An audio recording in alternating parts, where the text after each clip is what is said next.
If somebody makes a survey as of who is the most famous prophet, probably most of the so-called educated people on this planet would say Nostradamus.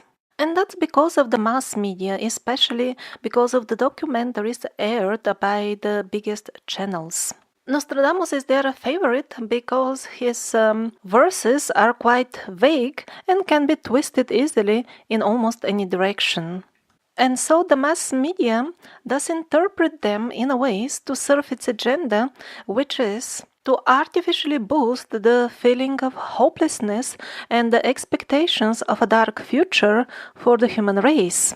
In this manner, the sheeple would be expected to swallow up easier the dark future that is being prepared for them. And they will even take an active part in creating this dark future, naively believing that this is the natural flow, that this is the most likely option, and that gets a subtle confirmation by another fraudulent idea implanted in people's minds, again by the mass media, and that is the very dangerous belief that all this pollution, war, and other nonsense are a natural byproduct of the progress and the emancipation of the human society. In reality, they are neither natural because they are artificially implanted by the authorities, nor they are byproducts.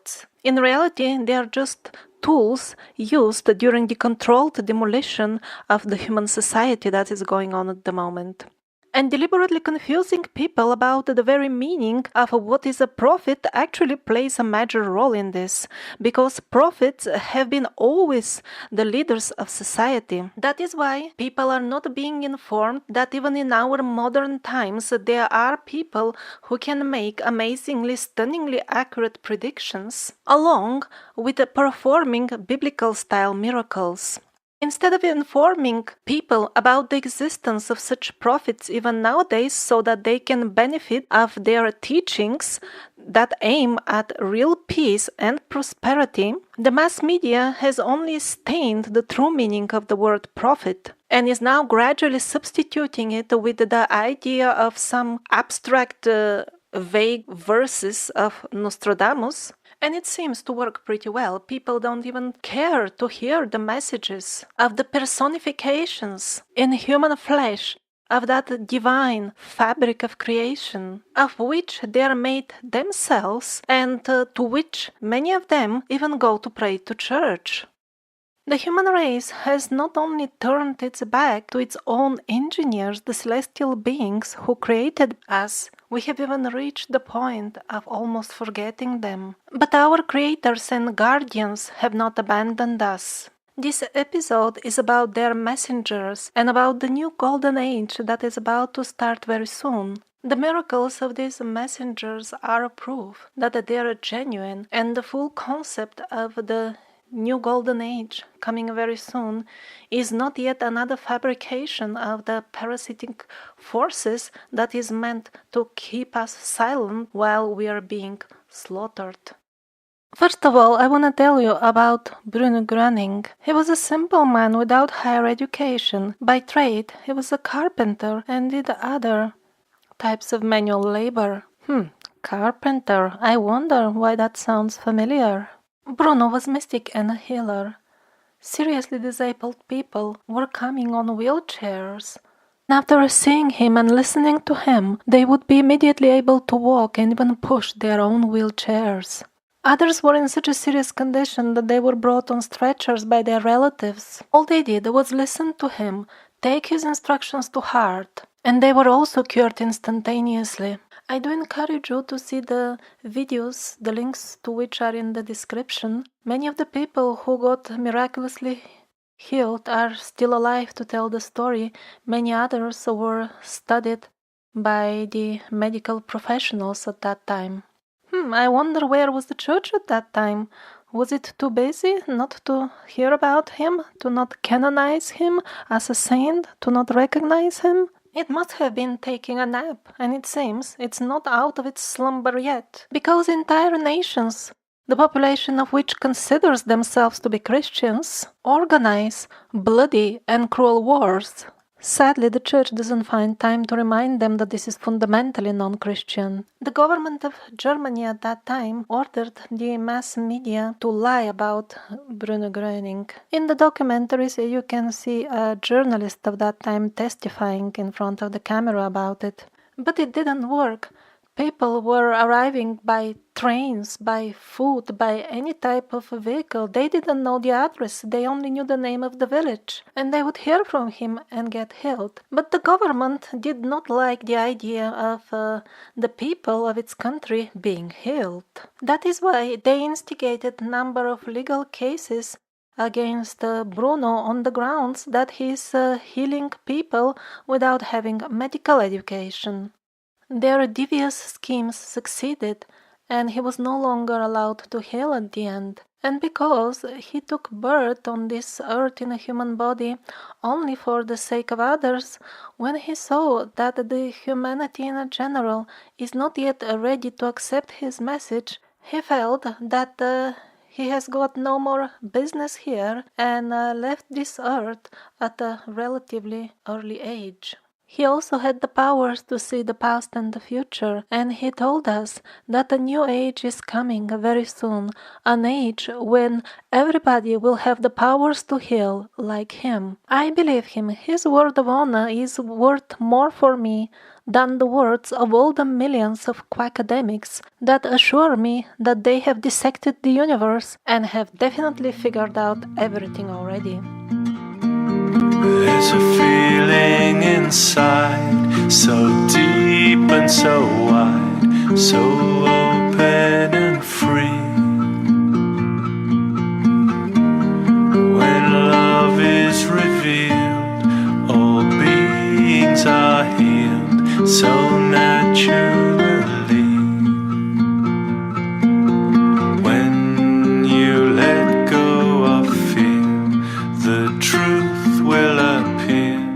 And now a bit in terms of a more precise timing of the events that will bring about this new peaceful era of development of our society. To the best of my knowledge, the most reliable source so far in terms of the timing of these events is the relatively less well-known prophet from Bulgaria, and that is Slava Sevrukowa. She is quite remarkable because she has a lot of predictions that have come true. For example, the unification of Germany made decades before it actually happened, or the fall of communism, the appearance of the European Union, again, that was predicted many decades before even the idea should have been conceived, and many other events of the local politics.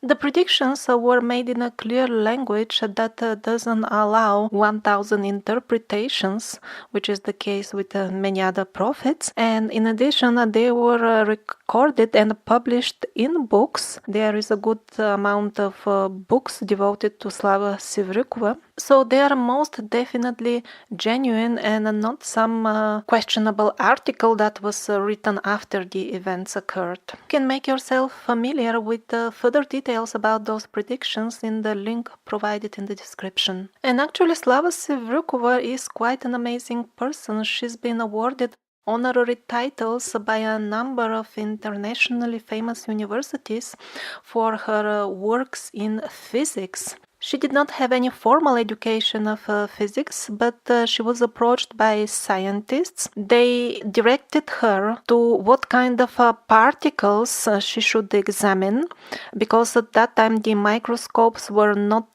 developed enough to see them so close, and she gave very accurate descriptions of those particles. She zoomed in with her astral vision and saw these particles of which the matter consists. Later on, when microscopes did evolve enough, her observations were confirmed. Now let's get on to the interesting part, the transition towards the New Age. According to her, the turbulent times of the transition will start in the end of the 20th century. I'm using future tense because that was said decades ago. The dawn of the actual New Age, according to her words, would be around the year 2050, and the beginning of the New Age would be after year 2075 or around the year 2100. Before that, there will be a difficult period with intensified natural disasters and plenty of wars. There will be a couple of periods of more intensive calamity, but she mentions only the period between year 2025 and year 2032. And if you wish to get a further assurance of the accuracy of her predictions, you can look for future events which will happen before year 2025, and this is a minor and a very local event, local for Bulgaria because that's where she hails from. She predicted that part of the territories of the country will be taken over by purely peaceful means, without a single gunshot, she said, by Turkey. Now, this was really unthinkable so many decades ago when she said that, but the current political situation definitely shows something like this brewing. And if you see it in the news within the next, 8-9 years, please remember this video and be sure that the rest of her prophecies will come true. Now, a bit more specific information in terms of regions. Europe.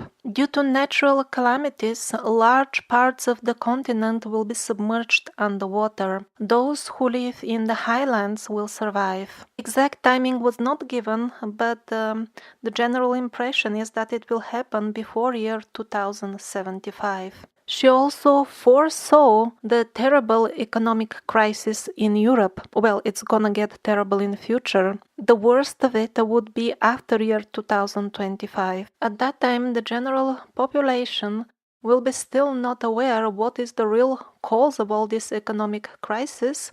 Many of them will be starving and still will not understand why. But the few small details that she gives about the floodings make them look, at least to me, not as severe as the ones shown on the Edgar Cayce flooding map of the future, which does not mean that the Edgar Cayce map has no credibility.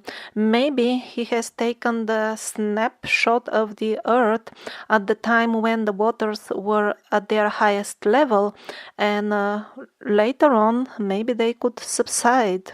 And next is America. Slava Sevrukowa said that many talented and special souls will be born there, but also unfortunately the Empire of the Evil will make its capital over there as well. Unfortunately, it will share the sad fate of Europe, and its territory will be drastically reshaped by tectonic movements and floods. The changes that will these tectonic plates movements bring to the geographical map of the world will be considerable.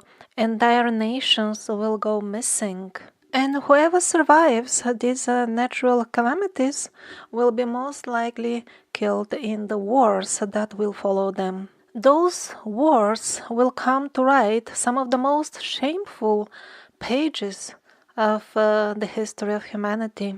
And so by the end of the 21st century, there will be very few humans left alive. But those who survive will eventually understand the uselessness and stupidity of all wars, and from them, the next, highly evolved human race will emerge. Technology will continue evolving in a miraculous way. Very soon, Slava Sevrukowa says, the highways, I see them overgrown with bushes, because people will have their private flying vehicles in the not so far away future. But that will be very short-lived, because as science advances, it will turn to what I call in my documentary series the science of the survivors, or what is commonly known to people nowadays as magic. Actually, magic and technology are the very same thing. Just the higher levels of technologies have been labeled as magic by the parasites so that they can declare them as non-existing, then make people believe it with the help of their most powerful weapon, the mass media, and so the access of the Earth residents has been cut off, and currently they cannot take advantage of the amazing technological achievements of the survivors. And then Slava Sevrukowa describes in detail what kinds of technology will come after that. She says people will not need technical devices and cell phones anymore to talk to somebody on the other side of the planet, because they will use telepathy. Gradually, they will abandon also their TV sets, because with their astral vision, they will be able to see much more and much clearer. She says in a couple of centuries, everybody will be able to see like me. This is why there were highly advanced technological civilizations in the past, but we don't find that many remains as we expect, because we don't understand what kind of technology exactly did they use. In future, we will adopt the advanced ways of the past as we rediscover them and remember them again. As the new age begins and people start living in a natural way in their natural environment, their lifespan will become longer, reaching up to 170 years, and even that in the not so far away future, meaning in the beginning of the new age.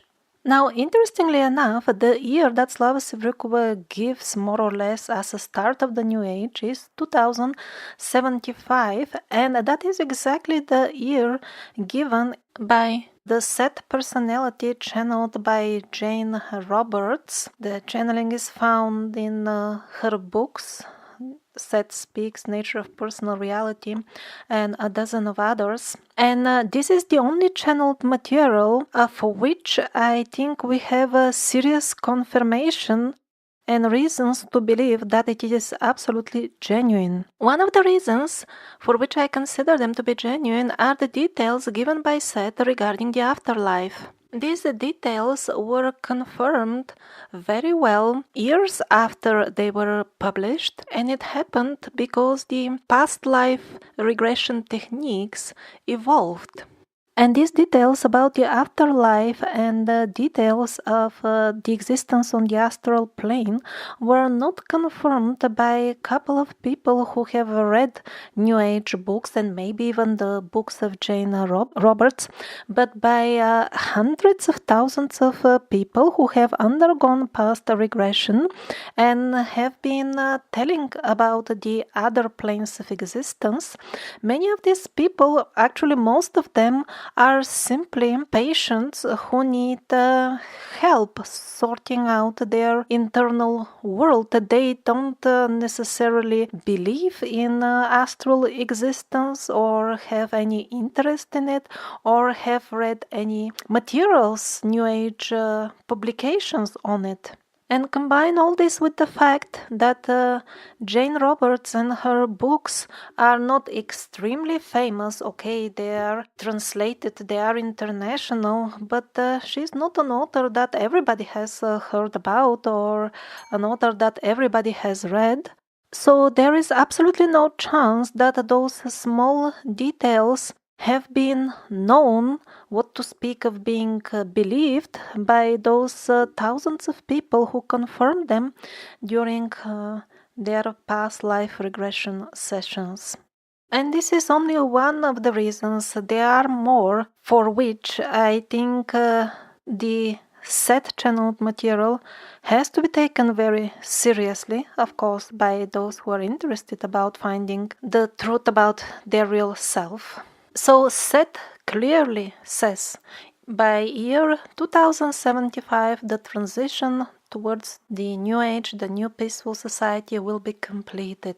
And then in one of the less famous books of the Seth series called The Education of Oversoul 7, Seth gives curious details about one of the possible timelines which the humanity will follow during this transition. This timeline unfolds like this. By the end of 21st century, the glorious human race manages to completely trash the planet with pollution and nuclear skirmishes.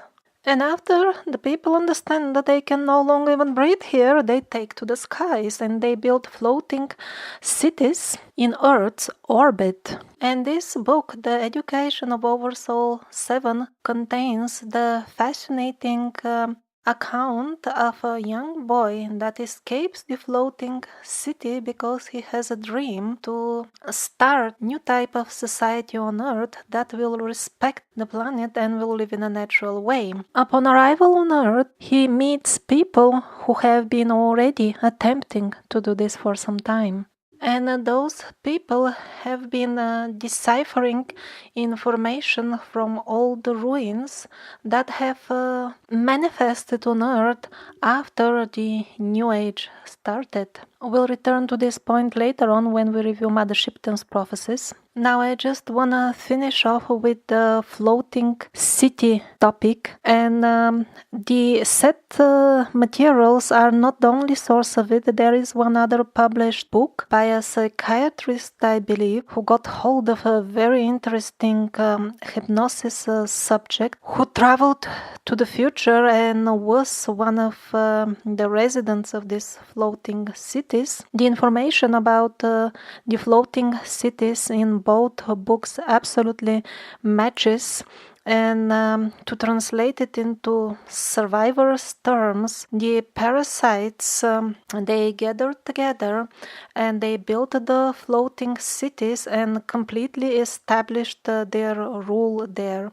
By that time, they have managed to demolish, under the excuse of nuclear skirmishes, all the major Roman and Greek effigies and almost any historic ruin that they could get their hands on. Only pictures of them were left for the future generations. They managed to destroy all artifacts and pieces of evidence of the old history. They proclaimed their new history as something indisputable, and the life philosophy of these people living in the floating cities is absolutely materialistic and devoid of any connection with their spirit. For example, when a person from the floating cities was questioned by this hypnotist, he was asked, "What is your religion?" And he said, What is your what? Oh, he said, I remember, yeah, we studied this in history. There were religions and spirituality and other nonsense in those old times. Yes, there was a mention about it. In reality, the scientists, even mainstream one, are discovering and will continue to discover a lot about astral life, near-death experiences, telepathy, psychic powers, reincarnation, and they will learn a lot by the end of this century. But when the parasites isolate the people on the floating city, they will simply lie that no, this never happened, there wasn't anything like that, there were some just only old superstitions.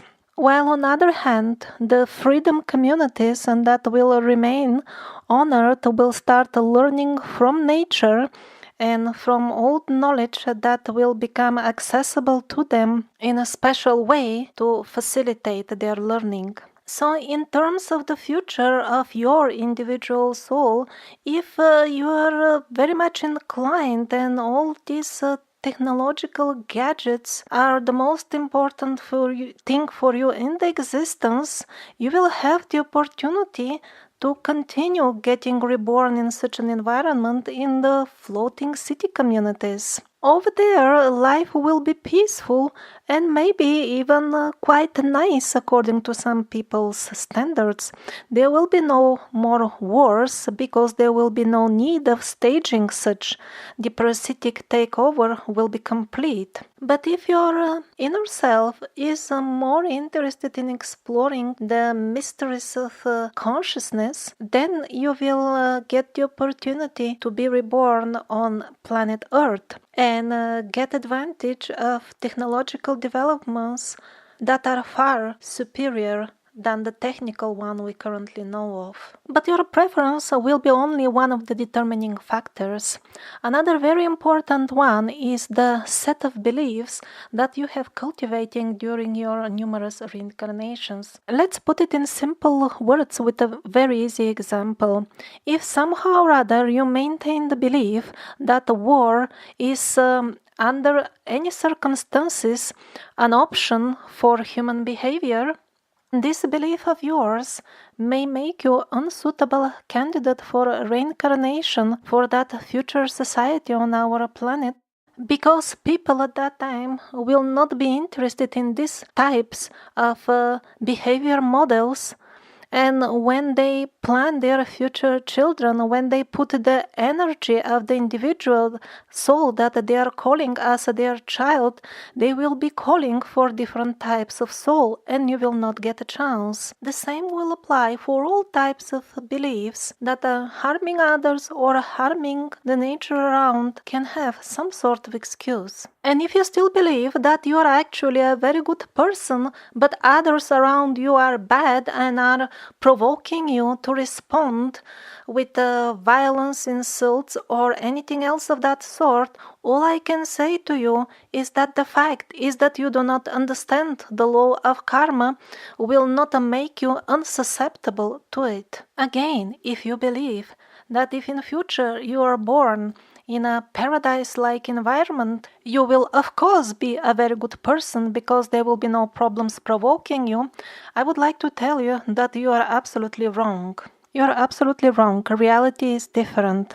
You don't need to wait a few hundred years to exist in a more subtle astral environment, or what usually people call existing in higher dimensions. Many people get temporary access to it even now by using magic mushrooms, Marita muscari, ayahuasca, and many other vehicles that get them there. Some of them get tossed into so-called bad trips. These are extremely unpleasant experiences that happen even to people with very positive outlooks. The reason for which they get dragged into these horrible experiences is the presence of a karmic seed of such experience buried deep in their psyche, or karmakshaya, depository of their karma, which can be translated also as set of beliefs.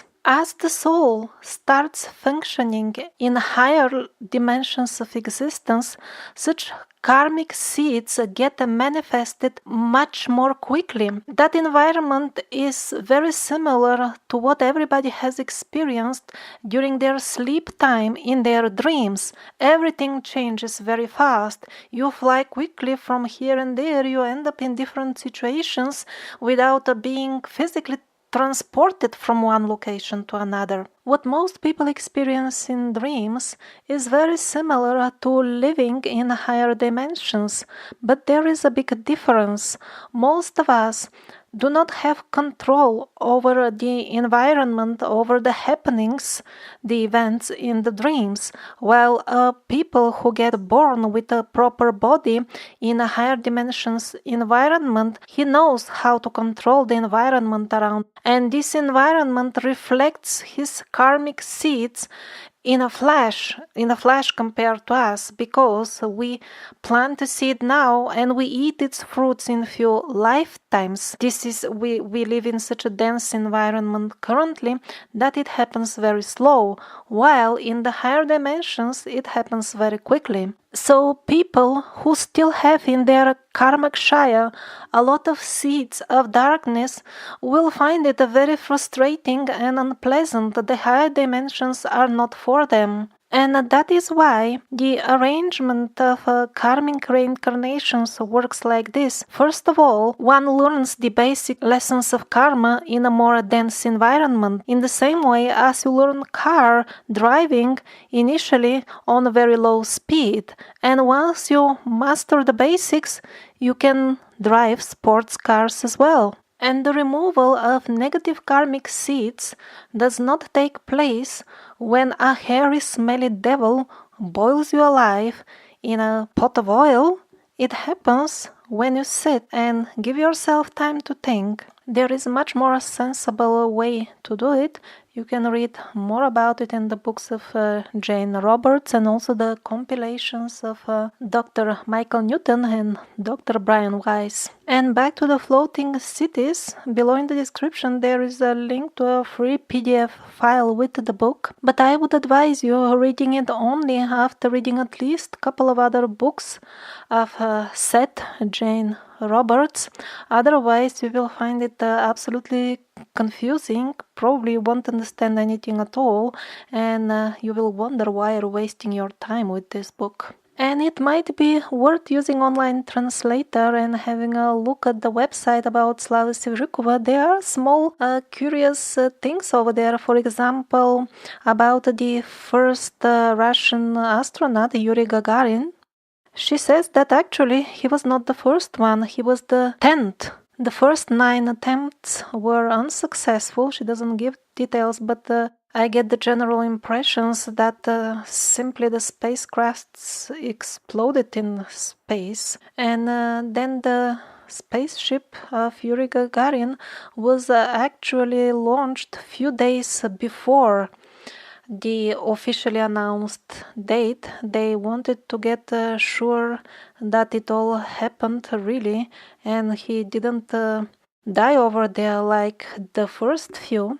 And after they saw it's going on okay, then they announced it to the public. Although Slava Sevrukowa did get some recognition while she was alive, she never got really famous. Maybe one of the reasons is that at the very same time, again in Bulgaria, Baba Vanga, whom I call the most extraordinary shaman of our modern times, was accepting and helping people by thousands. Now, what do I mean by the greatest shaman of modern times? It's entirely possible that extraordinary individuals are taking birth amongst the unknown tribes in the Peruvian and Brazilian, Ecuadorian jungle, Siberia, Southeast Asia, but we simply don't know about them. So, Vangelia Gushtirova, that is her official name, was born in a family of simple peasants. As a child, a powerful storm lifted her off the ground, tossed her away, injuring her badly. That is how she permanently lost her eyesight. Although her eyes remained permanently sealed off till the very end of her days, still she was able to do the household chores because she was seeing around with her astral vision. For example, one of these thousands of people who came to her for healing remembers the following episode. She advised him to take a certain herb for his illness, and then she asked some relative or a friend of her to go in the backyard and pick up some of it. As she continued talking with the man seeking help, all of a sudden she spoke very loudly to the lady who was on the backside of the house. Don't pick up those leaves because they grow in the sun. This herb helps when its leaves grow in the shadow. This is how well she used to see. She lived a long life and spent each and every single day of it helping the thousands of people that were sieging her house, waiting for months to see her with all kinds of unsolvable problems. As the people would come in and sit down, she wouldn't ask them why they have come. Immediately, she would start telling the stories out of their lives, which in their turn led to the problems because of which these people came here. The accuracy with which she could see things was quite amazing. She lived through the war, and at that time, the women whose husbands were fighting would come to her all the time and ask her, "Is he alive? Is he coming back?" And very often, Vanga would tell them even the very date on which the husband would come back. Actually, a team of scientists spent some time with her in her room, and although, of course, their conclusion was that there is no scientific calculation explanation of all this. Still, they calculated as much as they could, and the result was that 70% of everything that she sees is correct.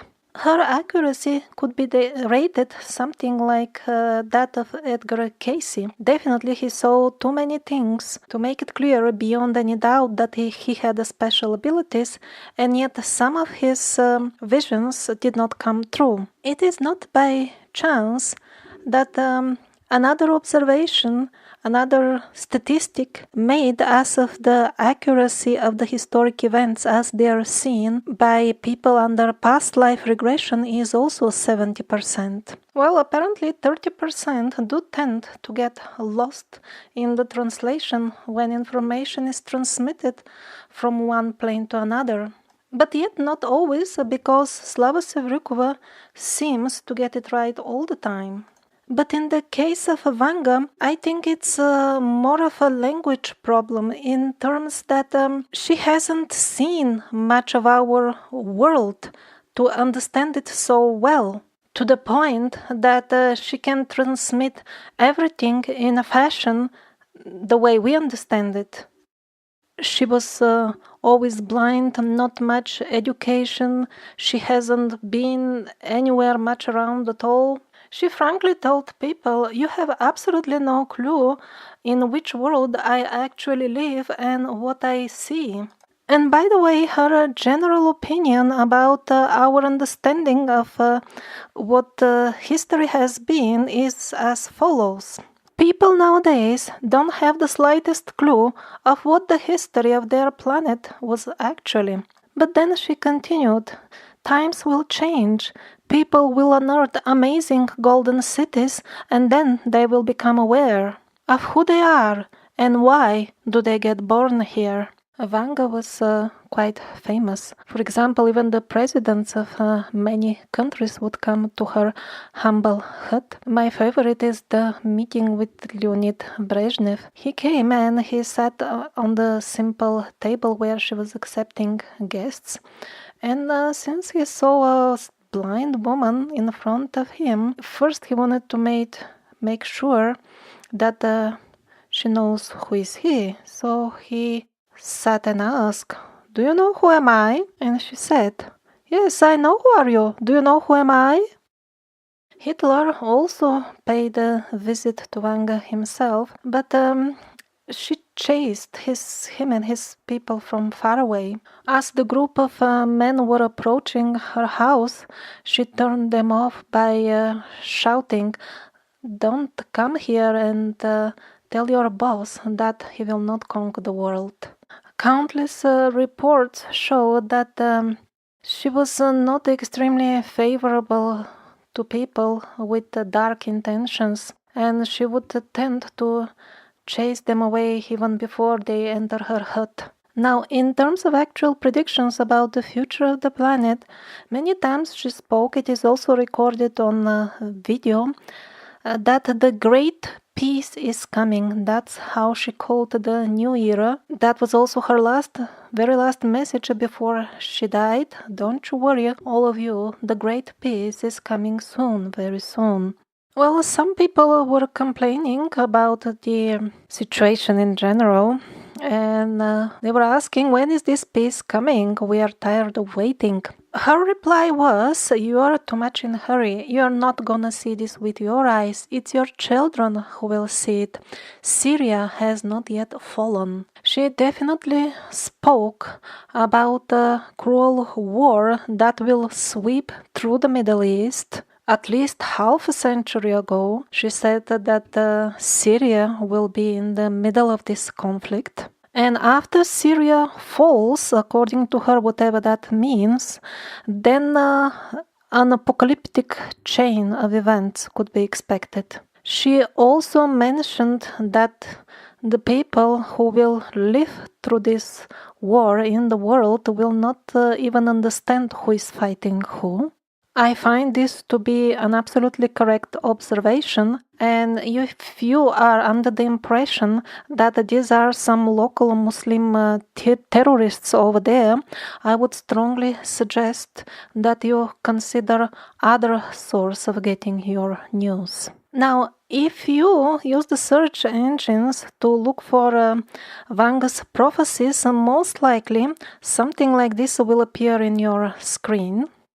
This timeline started appearing in the media while Vanga was still alive. It emerged after a Russian journalist visited her and after that published this in a Russian newspaper. Now, there are Bulgarians who are actually trying to study Vanga because she said so many things to all these thousands of people who visited her daily, and all of it, almost none of it was recorded even in audio, what to speak of a video, so her prophecies mainly remained scattered. So to say, they were not systematically available. So these people, the Vanga specialists, all of them say that probably she did not say this and the journalist made it up. Because, first of all, she never told any of these things to anybody else. I mean, to the people who were close to her and her friends, she always talked about the new golden age coming very soon, and not about these things that appeared in the newspaper. And also, the other very important reason for which these are not considered genuine Vanga prophecies is the fact that it's impossible to go to just sit next to her for half an hour and get this information out of her. She doesn't present the timeline in this linear fashion that we would like to hear it. Yet on the other hand, in this set of predictions, we see the element of the Muslims invading Europe. Now, this was printed quite a few decades ago. At that time, it would be sheer madness to suggest anything like that. While in the last few months especially, we see that it can turn into a reality very quickly because European governments are welcoming and importing military from the Middle East.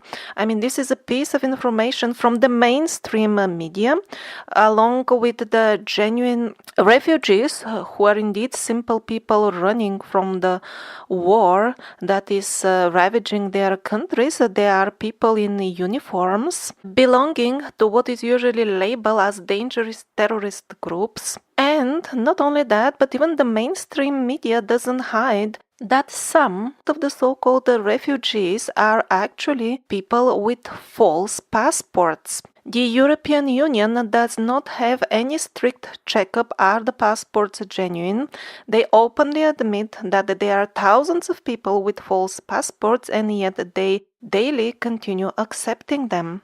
So at this point, when the European governments are openly, without even hiding, creating suitable conditions for a Muslim takeover of Europe, I don't see any problem for the Nostradamus predictions that the Pope is running from Rome, fleeing from the Muslims to take place. But the point is, how did the journalist know about it a few decades ago? Well, either she just borrowed it from Nostradamus when she was making up her story for the newspaper, or alternatively, she might have gotten few seeds of truth from Vanga and later on concocted the full story around them. And because Vanga is famous, I recently noticed disturbing articles circulating in famous English websites where the earlier Russian article was taken, scrambled, ears changed,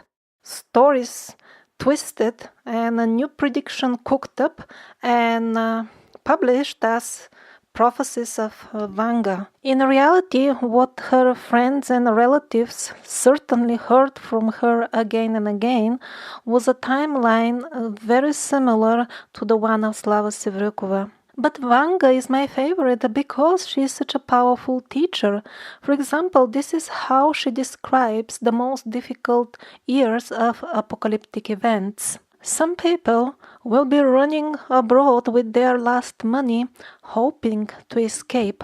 Others will even resort to digging holes in the ground just to remain alive. But all of this will be in vain. Only those with pure hearts and intentions will survive. Because the era of the big peace belongs to the pure-hearted, the others will be denied access. She was asked about how the life will feel like in this era of great peace. She replied that nobody will go to work as we do, nobody will poison or dig Mother Earth to extract things from her. Everybody will be content because things will grow naturally around and everything will be clean and pure.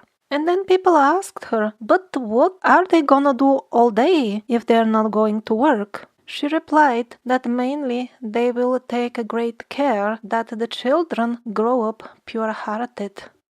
Her description of how the humans will progress at later stages is also quite similar to the one given by Slava Sevrukowa, developing of amazing psychic powers that for the most people nowadays would look simply miraculously impossible, like for example freely flying in and out of the body. When you let go of fear, the truth will appear, so simple and clear. And yet other absolutely amazing prophecies are those of Mother Shipton. Just listen what was published in a book 5 centuries ago. A carriage without horse will go. Around the world men's thoughts will fly, quick as the twinkling of an eye. Through towering hills proud men shall ride, no horse or ass move by his side. Beneath the water man shall walk, shall ride, shall sleep, and even talk. And in the air man shall be, in white and black and even green. In water, iron then shall float as easy as a wooden boat. Gold shall be seen in a stream and stone, in land that it is yet unknown. In those wondrous, far-off days, the women shall adopt a craze to dress like men and trousers wear, and to cut off all their locks of hair. They'll ride astride with brazen brow, as witches do on broomsticks now. And roaring monsters, with men atop, that seem to eat the verdant crop. And men shall fly, as birds do now, and give away the horse and plough. The love shall die and marriage cease, and nations wane as babies decrease. And wives shall fondle cats and dogs, and men live much, the same as hogs. Wow, Mother Shipton doesn't seem to be highly impressed with the crown jewel of evolution, the hogs. An iron monster, trembling fear, eats parchment, words, and quill and ink, and mankind is given time to think. Well, she seems to be an excellent poet as well. Not everybody would be able to compose such a beautiful description of the printing press. Iron monster eating parchment, words, and quill and ink. A man is given time to think. The description of our present situation is not less accurate.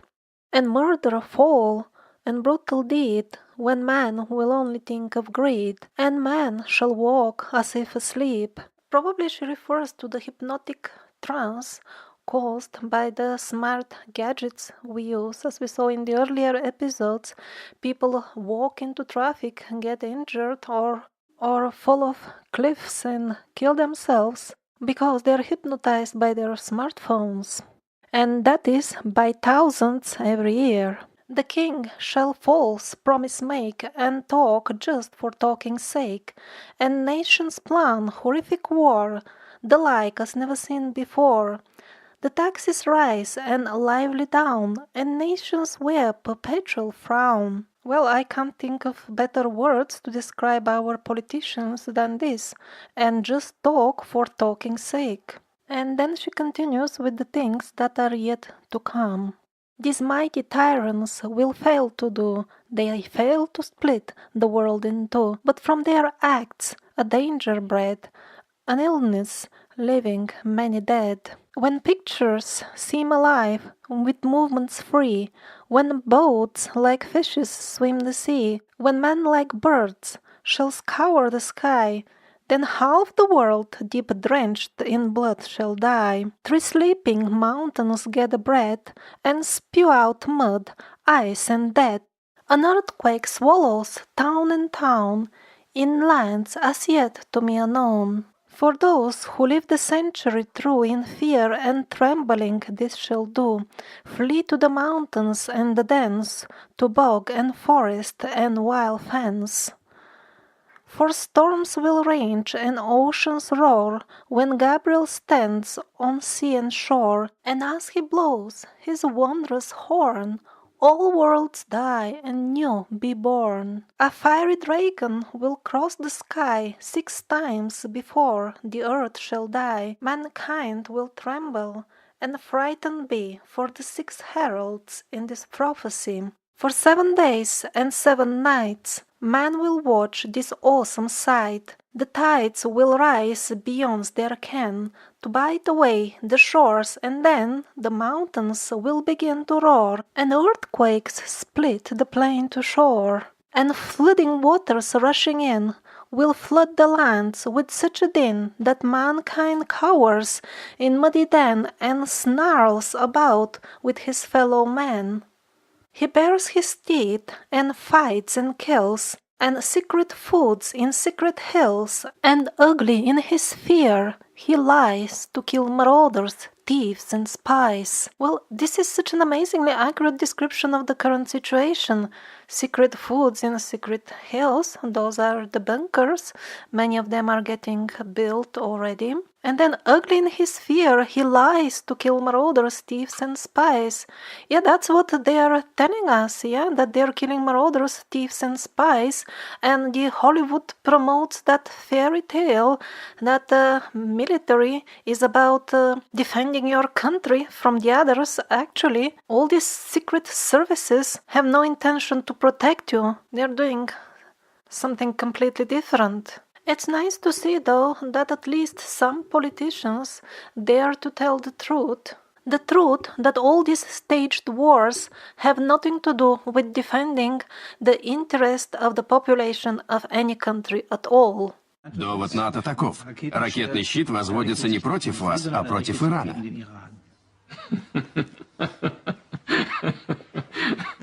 Вы меня рассмешили. Дай вам Бог здоровья, потому что уже конец рабочего дня, так, в принципе, уже спать пора. Поеду домой с хорошим настроением. As more and more people become aware of this, and they simply refuse to participate in the stupid war into which their politicians are trying to drag them, then this will come true. These mighty tyrants will fail to do. They fail to split the world in two. Then Shipton continues. Man flees in terror from the floods, and kills and rapes, and lies in blood, and spilling blood by mankind's hand will stain and bitter many lands. And when the dragon's tail is gone, man forgets and smiles and carries on to apply himself too late, for man has earned deserved fate. His masked smile, his false grandeur, will serve the gods, their anger stir, and they will send the dragon back to light the sky. His tail will crack upon the earth and rend the earth, and man shall flee, king, lord, and serf. But slowly they are routed out to seek diminishing water spout, and when men will die of thirst before the oceans rise to mount to the shore, and lands will crack and rend anew, do you think it's strange? It will come true. And in some far-off distant land, some man, oh such a tiny band, will have to leave their solid mount and span the earth for those few to count. Those who survive this and then begin the human race again, but not on land already there, but on ocean beds, stark, dry, and bare. Not every soul on earth will die, as dragon's tail goes sweeping by. Not every land on earth will sink, but this will wallow in stench and stink of rotting bodies, of beast and man, of vegetation crisped on land. But the land that rises from the sea will be dry and clean and soft and free of mankind's dirt, and therefore be the source of man's new dynasty. And those that live will ever fear the dragon's tail for many years. But time erases memory. You think it's strange? It will be. And before the race is built anew, a silver serpent comes to view, and spew out men of like unknown, to mingle with the earth now grown cold from its heat, and these men can enlighten the minds of future man, to intermingle and show them how to live and love, and thus endow the children with the second sight, a natural thing, so that they might grow graceful, humble, and when they do, the golden age will start anew. The dragon tail is but a sign for mankind's fall and man's decline, and before this prophecy is done, I shall be burned at the stake at one. My body is signed, and my soul is set free. You think I utter blasphemy? You are wrong. These things have come to me. This prophecy will come to be. So in this beautiful poetry of Mother Shipton, we see an excellent confirmation of the timeline, future timeline given by Slava Sevrukowa. First of all, terrible natural disasters. Shipton calls them dragon's tail passing by first time. And then people manifest unbelievable cruelty, fight each other. And then the second disaster comes that sweeps almost everybody. That is the second passage of the dragon's tail. Again, we see people actively working on developing their astral vision, astral abilities. And again, she gives us key element of the new age, the fact that people will concentrate on educating their children to grow up as kind and loving individuals. And we have one new element. We see other benevolent races from the universe coming to help us in learning how to use our psychic abilities. Many people ask, why don't the aliens don't just land in the midst of us and start educating us right now if they care so much about humanity?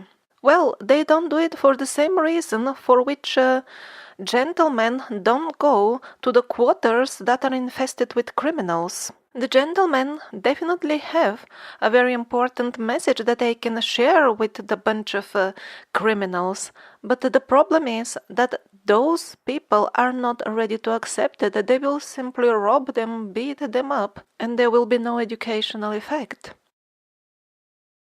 Another interesting compilation of visions about the future are the Tarabich prophecies. Some people doubt their genuineness, but when I had a look at the actual research of such skeptics, it looked more like a smear campaign to me. But in any case, even those who doubt their validity, they themselves say that when they went to the village, there were some sort of old manuscripts.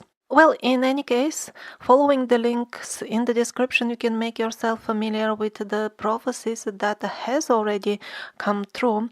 And I'm gonna read you just a few short quotes about the prophecies concerning the future and the current times. Men will build a box and there will be some kind of device with pictures inside it, but they will not be able to communicate with the dead even though this picture device will be very close to that world. With the help of this device, people will be able to see everything that is happening all over the world. People will drill wells deep into the earth and dig out gold, which will give them light, speed, and power. The earth will shed tears of sorrow, because there will be much more gold and light on its surface than its interior. The world will suffer because of these open wounds. Instead of working in the fields, people will dig everywhere, but the real power will be all around them.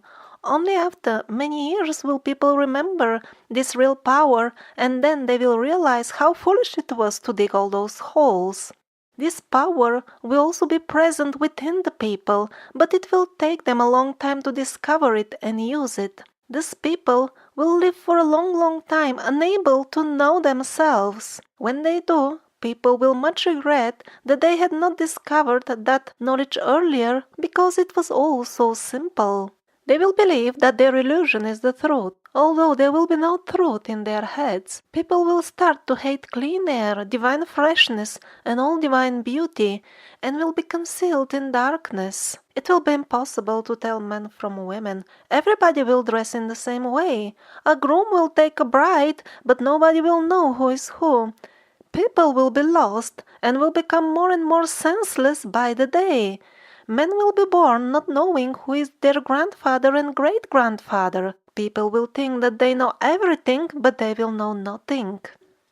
The more people think that they know everything, the less they will love and care for each other. Hatred will be so great between them that they will care more for their different devices than for their relatives. People will trust in their devices more than in their closest neighbors. Those who read and write different books with numbers will think that they know the most. The learned men will live by their calculations, and they will do and live exactly as those numbers tell them. Among those learned men there will be good and evil. The evil ones will poison the air and the water, and will spread pestilence over the seas, rivers, and the earth. And suddenly people will start to die of various illnesses. The good and wise ones will see that all this effort and hard work are worthless, and that it leads to the destruction of the world. And instead of looking for wisdom and numbers, they will start to seek it in prayer.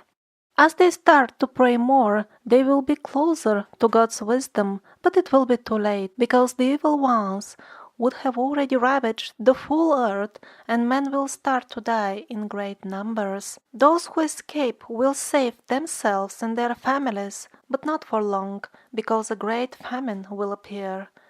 There will be plenty of food in the towns and villages, but it will be poisoned. Driven by hunger, many will eat from it and will die immediately. Those who wage the final war will have scientists who will invent different strange cannonballs. Burning people will be falling from the skies. Only one country at the end of the world, surrounded by great seas, as big as Europe. All will live in peace without any trouble. Not a single cannonball will explode on it or over it.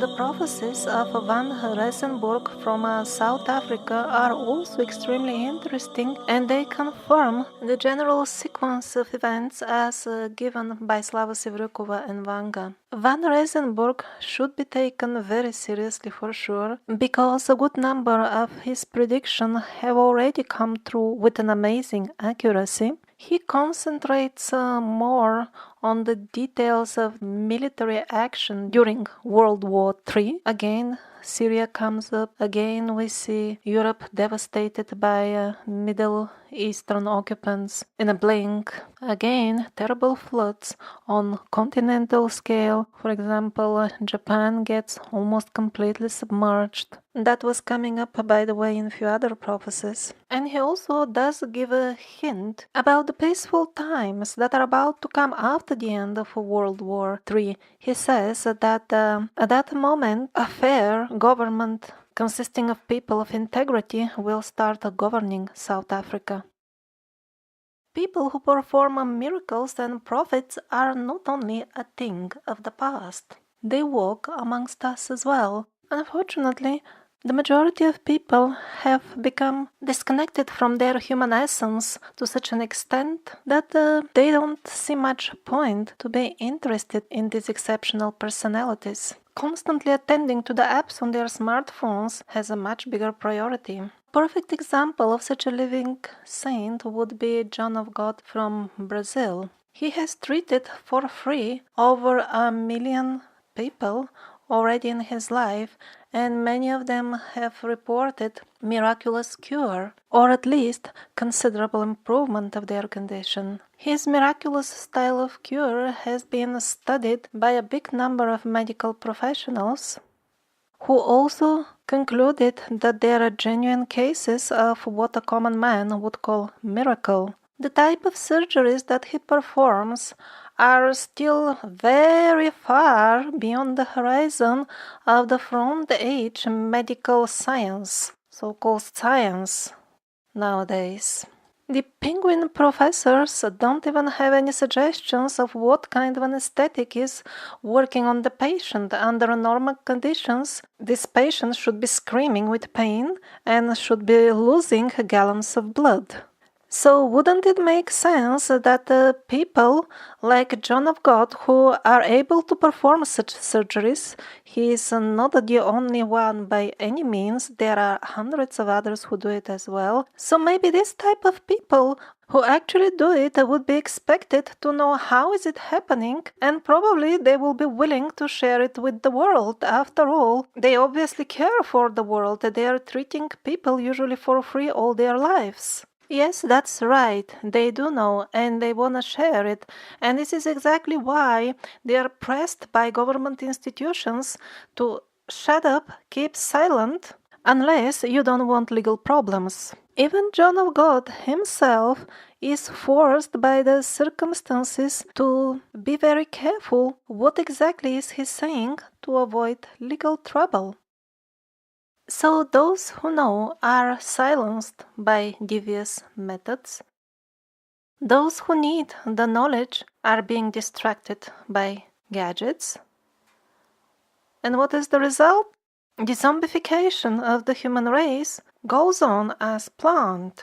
Since my words were not so kind in terms of your favorite gadgets, please don't misunderstand me. There is nothing intrinsically wrong with them. They are fine as such. The only problem is that the digital trance phenomena has been weaponized by the parasites with the intention to twist the very belief system of the human race and transform it into a parasitic one. Once a person is demoralized, once he is zombified, then he can be easily convinced to participate in this sad, chaotic circus that is currently being performed on the theater stage called Planet Earth.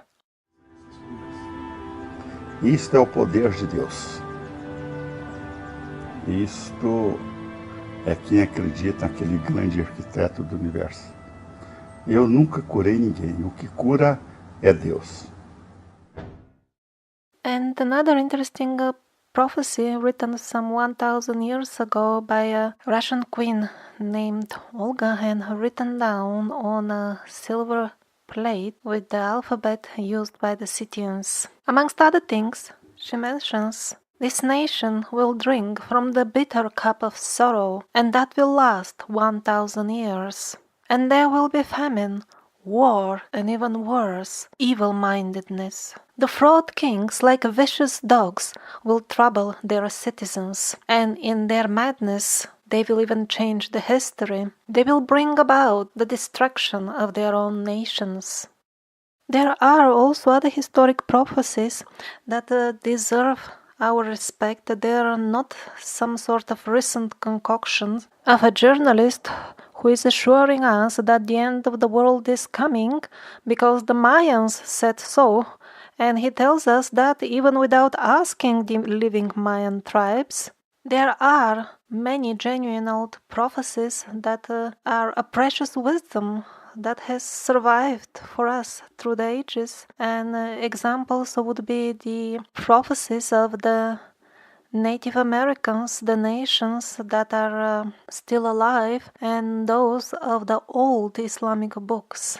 They do not give a very precise timing in terms of years when the actual transition to the New Age will occur, but they do give a good description of the end times, and it seems we are living through them right now. This video is not intended to instigate fear, anxiety, or hatred towards anybody. Just the opposite. It is meant to help you see the things from the right perspective. Each individual soul has so many incarnations and gets born and dies so many times that from a higher perspective, getting reborn is as dramatic as putting on a new suit. Although the chain of apocalyptic events described earlier in this episode can certainly be changed if the people as a whole start working on changing their belief system immediately. But in reality, any major changes would be highly unlikely because it simply takes time to learn one's karmic lessons. Too many people are seriously confused and at the same time show little intention to start working on themselves in the near future. This video is actually meant to help you prepare for the upcoming events on a personal level. When very difficult times come, many of us will have to face extremely difficult practical decisions. It could be very confusing because you may end up cut off from any telecommunication systems without much idea of what's going on in the world anyway. Or you could end up in a situation where you are given only wrong information and you have no access to the alternative media that still exists nowadays. There could be minimal or no external help, so the only thing you could rely on will be the purity to connect to your deep spirit. That is why, as a main priority, my main advice for everybody is to start studying the books, the compilations of Dr. Brian Weiss and Michael Newton, because to me they seem to be the absolutely best source available nowadays of transcendental knowledge. These are not books written by these medical practitioners. They have simply compiled the wisdom that thousands of their patients have connected to in the state of hypnosis while being connected to their higher selves. Their books are actually a scripture that is much more holy than all the other traditional holy scriptures, because the traditional religious sacred books have reached us in a translated form. We don't read it in original, we don't read the actual words that the prophet heard from the given angel. Although the original wisdom as given by the angel or the holy person, the prophet, was absolutely true, what is reaching us through time is only a reflection of different translators and people who are re-narrating the old story, and we are limited only to their understanding and their idea of what the angel or prophet said originally. We don't understand neither the language nor the mentality to which the prophet spoke. But the books of Brian Weiss and Michael Newton are completely different. We don't have any language barrier, and the people who are telling us about the other worlds are familiar with our mentality. The concepts that are used in their language are absolutely familiar to us, and this makes a great difference. Actually, After studying these books, you will be able to understand the scriptures of your own old religion in a much better way. And exactly now is the time to strengthen your spirit, and not in a couple of decades when the earth is burning in the apocalyptic fires. That will be the time of your final exam, not the time when you should start thinking about learning. Parasites are not to be hated. They don't exist without the permission of whom most people consider to be God, as by definition nothing exists outside of him. The parasites are simply examiners for us. For example, let's take the biblical episode with the mark of the beast. If this really does become a reality in the timeline that we live in, then the mass media will present getting this mark as some sort of fashionable and progressive way for the society. Judging from the biblical description, the free, independent alternative media will be absolutely silenced at that time, so many people won't have anybody to even remind them, oh, this is the mark of the beast, look what's happening, it's exactly like the biblical descriptions, this is devilish. Instead, it will look cool and fashionable in the beginning, nothing bad will happen initially to the people who take it. Indeed, they may have financial benefits initially, and then life will start gradually becoming difficult for those who haven't taken the mark. Many people will take it just because otherwise their children will not have proper food, proper clothes, will be looked down upon by other children, and so on. The mass media will daily assure you that accepting the mark is something perfectly normal to do, and most likely many people will fall for it. They will accept the mark, although they have been clearly warned about this dangerous trap centuries ago. And the worst implication of accepting this mark in future wouldn't be the fact that one's chances to remain alive till the beginning of the new golden age will be less, if any.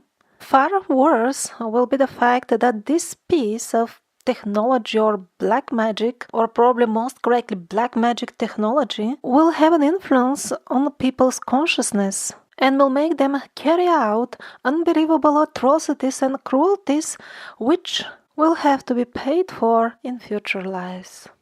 Whatever you do to others, it will come back to you.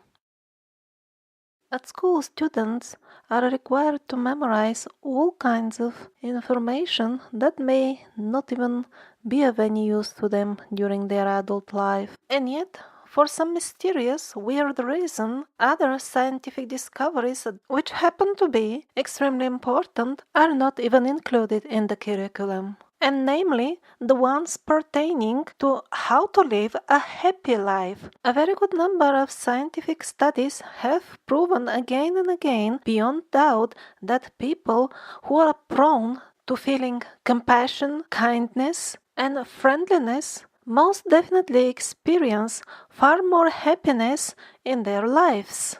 While people who tend to hate, to be revengeful and spiteful, simply remain unhappy throughout their lives. So as a result of this, most people are even unaware about the most important thing in their lives, how to be happy. And then within a few generations, the mass media makes them even forget that being happy is the main thing. And then this natural desire to be happy is gradually replaced with the idea that the goal of life is to constantly strive to get more money. Well, after struggling for money all your life, there is no guarantee that you will get them. And if you do get them, this doesn't mean that they will make you happy. But one other thing is sure, that you have spent your entire life worshipping the idols of the mafia, of the criminal banksters, which, with the tools of a dishonest monetary system, sucks dry the blood of the majority of the inhabitants of this planet while they are still alive. Many of us have been ignoring this problem simply because the smell of these garbage piles where these people live doesn't reach our clean house, and we have a computer and a nice car, and we think, Well, it's not extremely honest. Yeah, the government are criminals, but I guess it should be all okay as long as I'm relatively fine. Well, it seems within the next few decades, many of us will have to taste our own bitter medicine, the one that we have been administering to the people on those garbage piles indirectly, by silently and passively supporting the financial and political system which was doing it for us remotely over there. The prophets who saw those times in their visions described them as times when the living will envy the dead. Well, maybe after we taste our own bitter medicine, then we'll realize simple truths like never team up with liars and criminals and never do to others what you don't wish to experience yourself. There's a feeling inside, so deep and so wide, so